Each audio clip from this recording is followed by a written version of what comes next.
So let's say that you have a driven athlete that comes in and they want to improve their mental game. Where's the first place that you start? I mean, that's a tough question because really I sit down and I have a conversation with them, right? So like that one-on-one conversation where I try to gain an understanding of, where are you now? Like, how would you describe where you are now, and how would you describe where you're trying to get to? Asking questions like, okay, what have you tried? Like, what mental work have you tried in the past? Because some people have tried a bunch of stuff and they've read books, and some people haven't tried anything. And so how I help definitely depends on on what they're giving me. But in general, I think so for athletes who I would say are like kind of in the middle of the bell curve, like they're doing well, right? They're for the most part performing well, and they really want to push themselves to that upper end.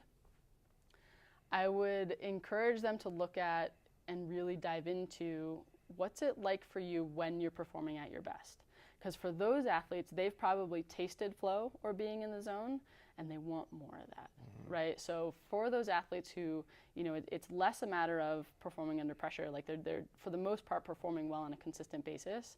I would really push to like get them to tune into when things are going well, what's that like for you? How would you describe it? Because a lot of times people are trying to get to that in the zone place, and they have no idea what that feels like.